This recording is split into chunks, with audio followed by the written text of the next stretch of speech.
complaints about what I threw in last week's episode. That and My Little Pony. I promise I will never do anything like that ever again this week. Tonight, however, I will not be reviewing The Woods 2. I'll save that mindfuck for another time. This week's review, however, will be done in cold blood. According to the author, the campaign starts in an abandoned bed and breakfast. Very small bread and breakfast, if you ask me.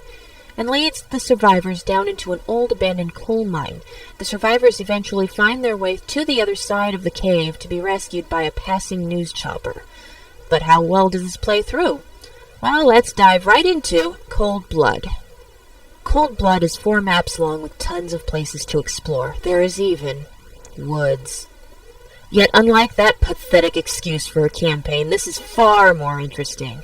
In fact, in the first level, you may want to keep ammo consumption to a minimum because it's hard to come by, especially with hordes magically popping out of nowhere. Not something you see every day. After fighting your way into the coal mine, you'll need to burn a path. Once the fire clears, you can walk to the other side and find plenty of ammunition. Eventually, you make your way out of the mine and into a little town.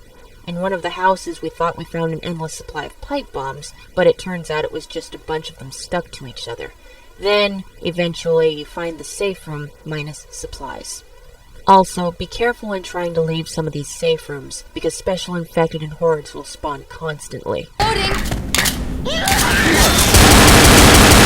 Oh, they're just fans of ours. Hunter, while we're in here. Smoker.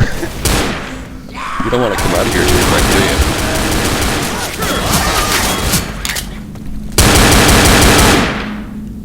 you? Going through the safe room door will lead you back into the mine. Careful where you run off to, because it's a long ways down. And now it's time for a new side segment called What Will Happen? What happens if you spawn a witch far below you? Let's find out.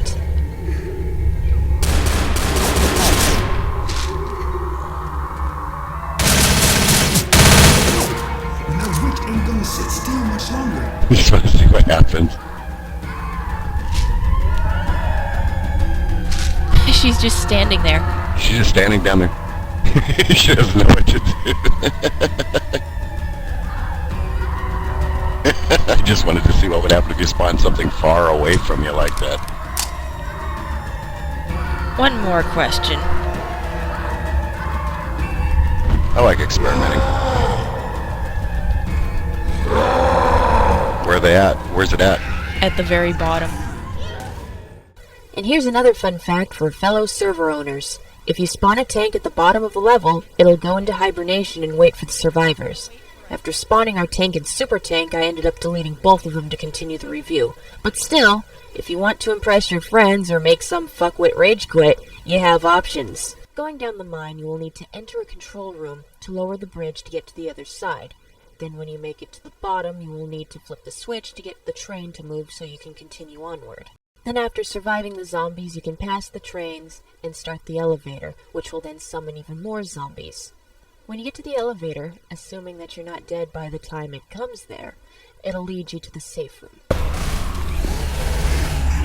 There's stairs down through and we can go just to check out. Oh, you're nice to survive. Up, stairs break. Though it may not look like it, that is a giant elevator that lowers you to the bottom. You'll have to find your way over there. In fact, here's one of my favorite things about this campaign. Solving puzzles with explosions. Explosions! And when starting the giant elevator, try not to dawdle, because it won't wait for you.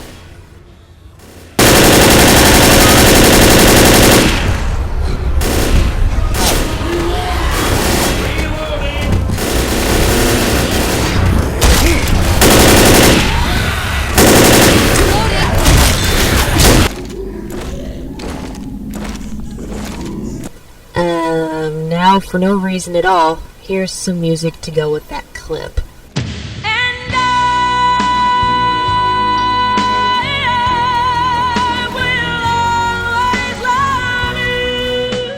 Anyway, navigating this building will eventually get you to the safe room. We now arrive at the final level where you have to hold out at a helicopter pad and wait for the chopper to arrive after you signal no one on the other end.